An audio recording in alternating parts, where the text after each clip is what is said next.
का नाम है सर्वनाम।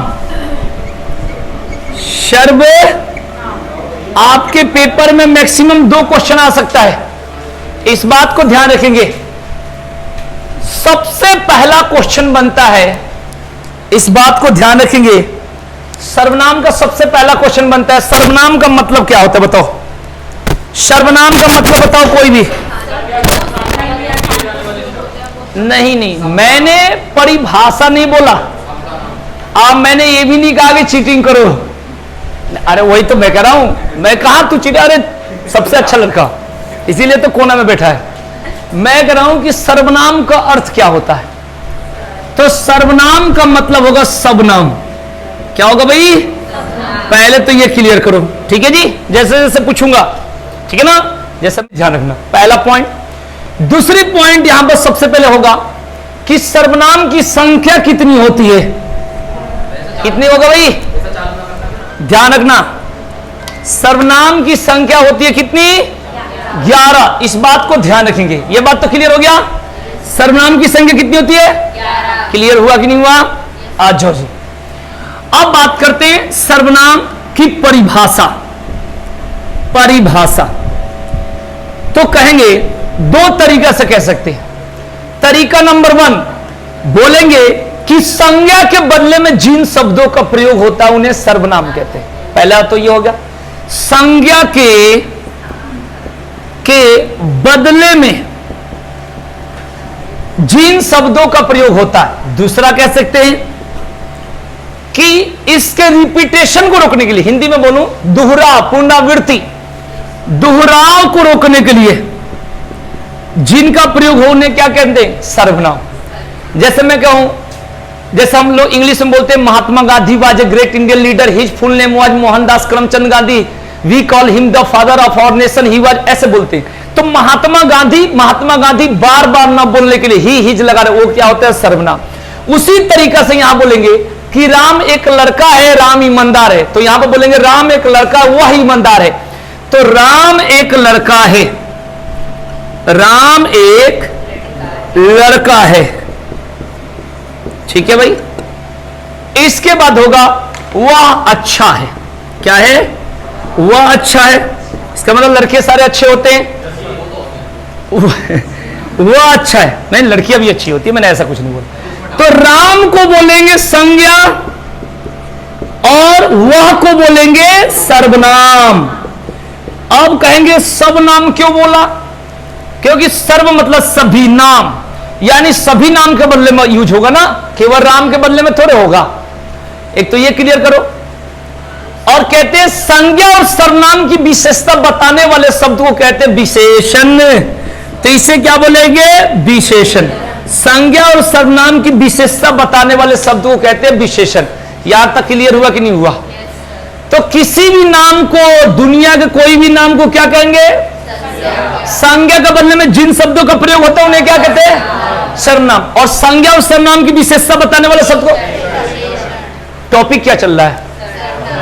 अब बात करते हैं सर्वनाम के बारे में। तो संज्ञा के बदले में जिन शब्दों का प्रयोग होता है उन्हें सर्वनाम कहते हैं, और या उसके रिपीटेशन, दोहराव को रोकने के लिए। एक तो ये क्लियर हो गया।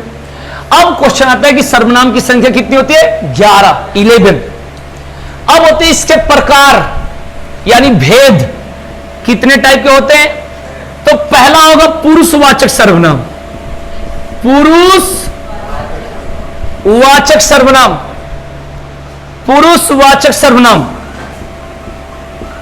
ठीक है भाई, पुरुषवाचक सर्वनाम। उसके बाद जो दूसरा होगा वो होगा आपका निजवाचक सर्वनाम। बढ़िया से देखना, निजवाचक सर्वनाम।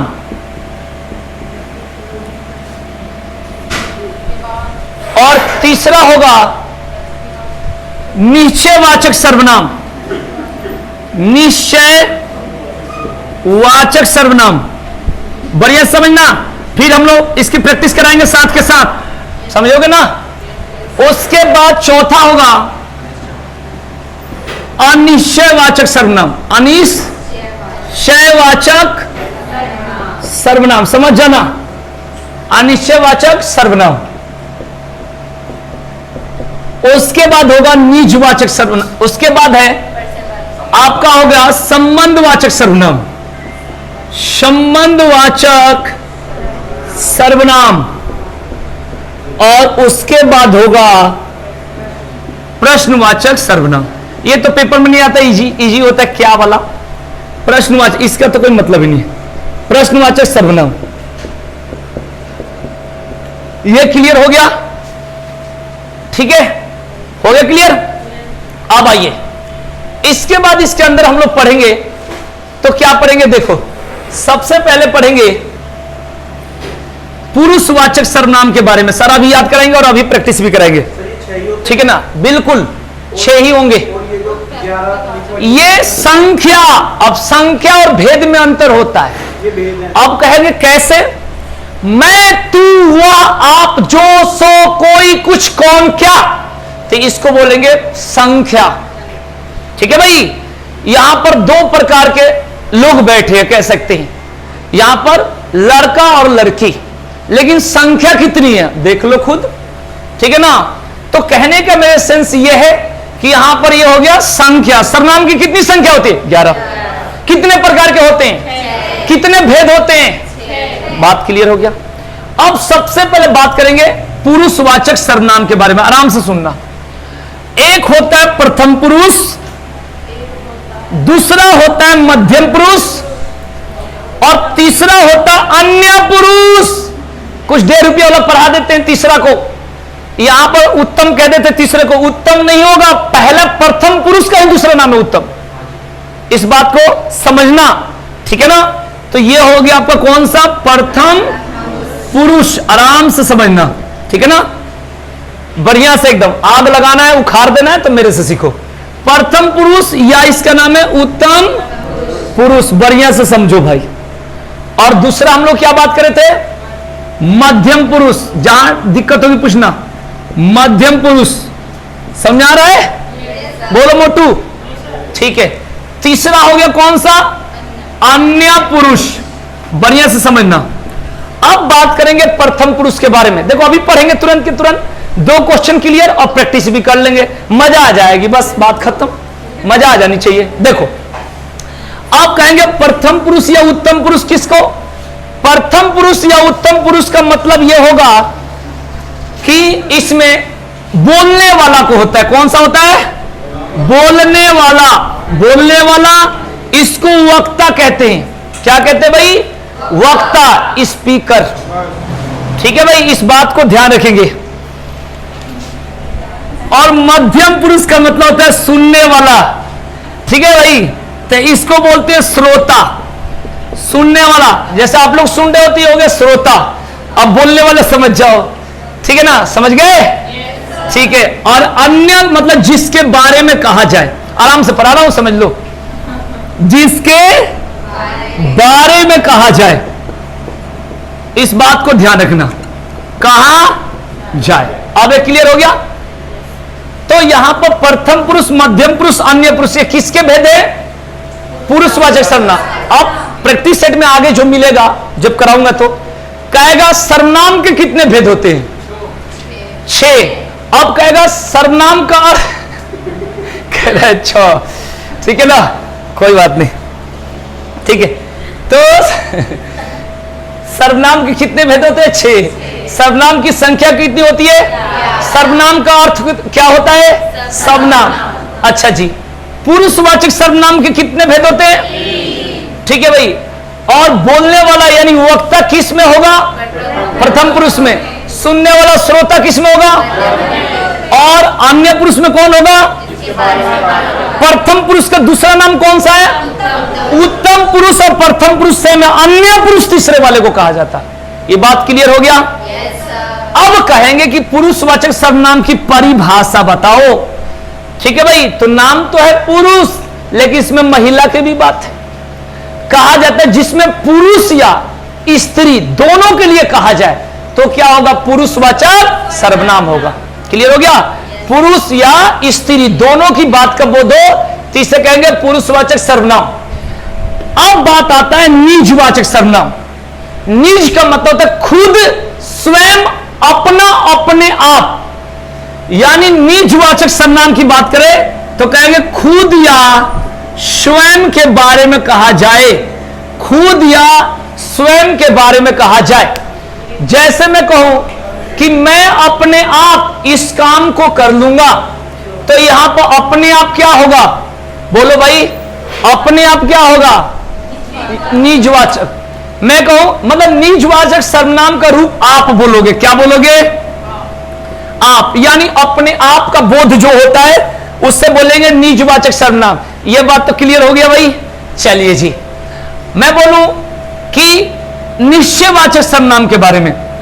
निश्चय मतलब खाली निश्चित नहीं बोलेंगे, किसी वस्तु के समीप या निकट की बोध हो।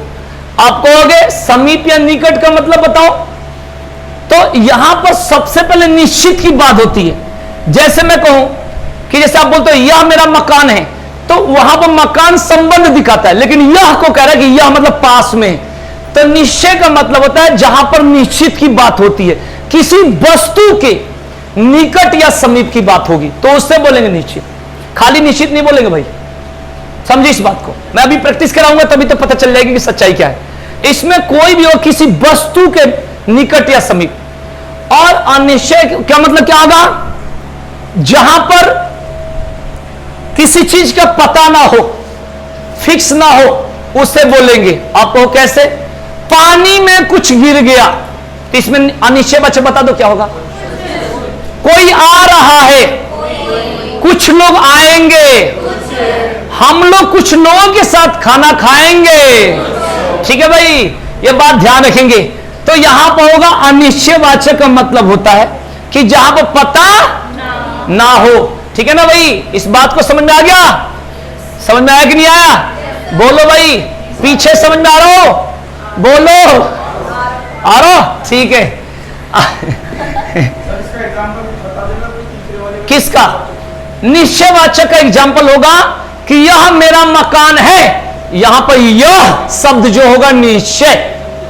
आराम से समझना, मकान संबंध का बोध कर रहा है, लेकिन सर्वनाम में तो होगा नहीं। इस बातों को ध्यान रखना, वो कारक में पढ़ते हैं। तो यह मेरा मकान है, यह पुस्तक मेरी है, माने जो फिक्स है। मैं कहूं पुस्तक को मत ले जाओ, तो कह रहे पक्का, माने पक्का मतलब निश्चित, माने जो चीज नजदीक है। तो यहां पर यह आपका हो गया, यहां पर ध्यान रखेंगे। और कुछ लोग आ रहे हैं, ठीक है भाई, इस चीजों को ध्यान रखेंगे। जहां पर फिक्स होता है और नजदीक की बात होगी तो हो गया निश्चयवाचक शब्द। ठीक है, अब यहां पर होगा, मैंने बता दिया, संबंधवाचक का मतलब देखो क्या होता है। जहां पर दो उपवाक्य का आपस में मिलन हो, दो उपवाक्य कहोगे, दो उपवाक्य कैसे पता चलेगा? मैं कहूं जो लड़का यहां खेल रहा है, कौमा, वह मेरा भाई है, तो जो डैश हुआ, जहां पर दो उपवाक्य का आपस में मेल होगा होगा संबंध। जिसने जैसा किया उसने वैसा पाया, तो जिसने और उसने, जैसा बोगे वैसा काटोगे, जैसा वैसा। जहां पर डैश लगाएगा, हिंदी में बोलते हैं उसको संयोजन चिन्ह, जहां पर डैश लगा रहता है वो क्या होगा? संबंध। फिर से समझ लो, ठीक है ना? तो ये मैं अभी पूछूंगा तो क्लियर हो जाएगा। प्रश्न वाला तो पेपर में आता होता, नहीं होता क्या का मतलब है। ठीक है, अब प्रैक्टिस करना, फटाफट सब लोग जवाब देगा। पूछू ना? बोलो। चलिए, तो आपके सामने पेपर का आया हुआ है, हमारे पास क्वेश्चन जो है लगभग 40 के आसपास है। फटाफट जवाब देना, तब पता चलेगा मैंने क्या क्वालिटी दिया, क्या फायदा है। ठीक है, पूछू ना? तो पहला क्वेश्चन पेपर का है, कहता है सर्वनाम का अर्थ क्या है? 4 ऑप्शन है, श्रेष्ठ नाम, सबको नाम, सब नाम, ऊपर नाम। क्लियर हो गया? दूसरा क्वेश्चन है, संज्ञा के स्थान पर प्रयोग किए जाने वाले शब्द को क्या कहते हैं? क्लियर हो गया? तीसरा, सर्वनाम के कितने भेद हैं? ऑप्शन में 5, 4, 3, 6। क्लियर हो गया? नेक्स्ट क्वेश्चन, पुरुषवाचक सर्वनाम में होते हैं, सुनना, पहला वक्ता, दूसरा श्रोता, तीसरा अन्य, चौथा ये सभी।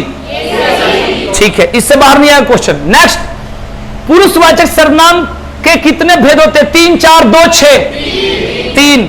नेक्स्ट क्वेश्चन, निजवाचक सर्वनाम की पहचान है। 4 ऑप्शन है। स्वयं, दूसरा है आप, तीसरा है स्वतः, चौथा ये सभी। नेक्स्ट क्वेश्चन है, किसी घटना का निश्चित ज्ञान किस सर्वनाम के अंतर्गत होता है? क्लियर? चलिए आगे बढ़ते हैं।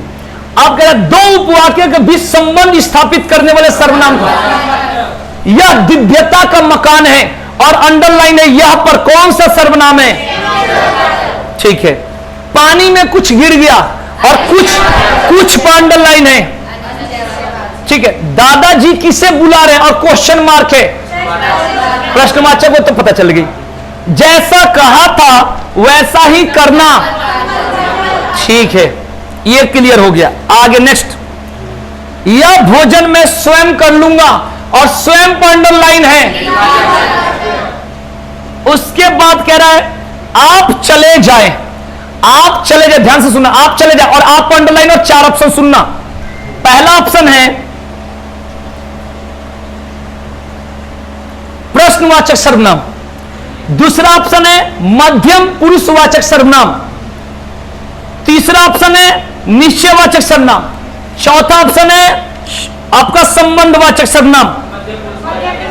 अरे भाई, प्रथम पुरुष में जो होता है उसमें प्रथम पुरुष में होता है मैं, मेरा, मैंने, हम, हमारा, हमने, अरे खुद के बारे में। और मध्यम में होता है तू, तुम, तुमने, तुम्हें, आप, इस तरीका से। और अन्य में होता है वह, वे, उसे, उसको, इस तरीका से। तो समझ जाओ किस में होगा? मध्यम। ठीक है भाई। इसके बाद क्वेश्चन है नेक्स्ट, गोलू अपने आप पर भरोसा रखो, और इस पर है यह वाक्य किस सर्वनाम का उदाहरण है? ऑप्शन में पुरुषवाचक, अरे बता दो ऐसे ही। ठीक है। वहां जाकर किसी से कुछ मत कहना, कौन सा सर्वनाम है? ठीक है। 4 ऑप्शन है, बताना है कौन संबंधवाचक सर्वनाम है। ऑप्शन सुनना, कोई, कौन, जो, वह। जो, जहां पर जो होगा कौन सा होगा? संबंधवाचक। ठीक है भाई।